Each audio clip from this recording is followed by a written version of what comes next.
Hello, today we are going to talk about polymerization. Uh, now, we start with a definition of a polymer is a very large molecule that is basically made of repeating units called monomers. Now, today we are going to look specifically at additional polymerization. We usually have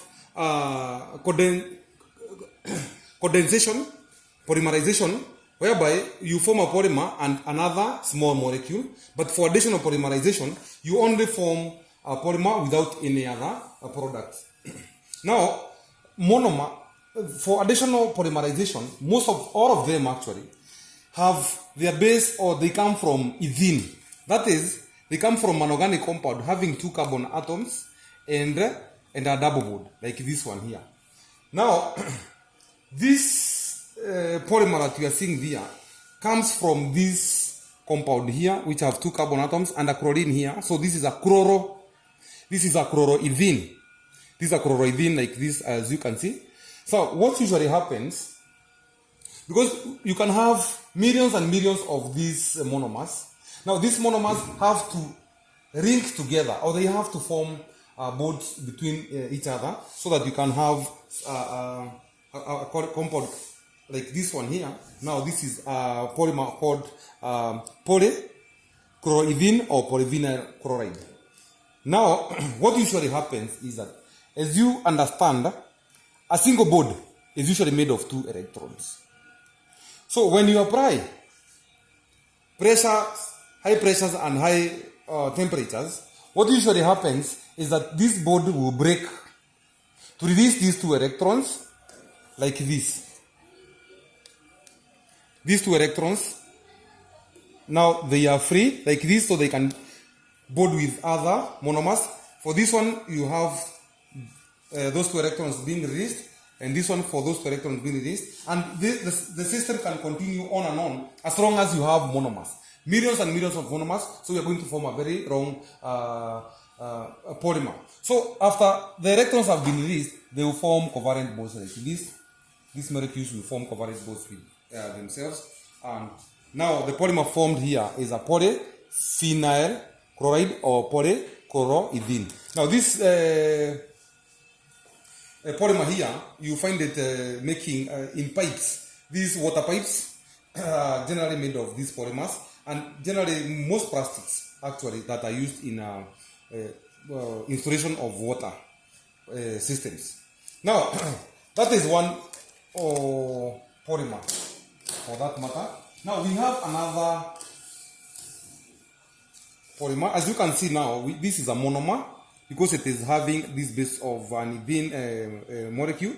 We have 2 carbon atoms, and in between the 2 carbon atoms we have the double bond. This is the monomer here is phenylethyene. Phenylethyene, you can see it is having the backbone of ethene. Now, if you have several of these, the double bond will open to release these 2 electrons here. For that one, this one will do the same, and this one will do the same. And what now they are going to join to form this polymer here, which is usually called polyphenylethene or polystyrene, another name for that molecule, like that. So this molecule can grow and have as many millions or billions of these repeating units here, or these we call them the monomers. Now this monomer here, or this polymer here now, is the one that is used to make these disposable plates, also disposable cups and other plastics for that matter. Now to finish, we also have these monomers here. We have 2 monomers here. This is we call it tetrafluoroethene. As you can see now, we have 2 carbons here and 4 atoms of fluorine. So our molecule here is tetrafluoroethene. So the same thing will happen when you apply high temperatures and pressure.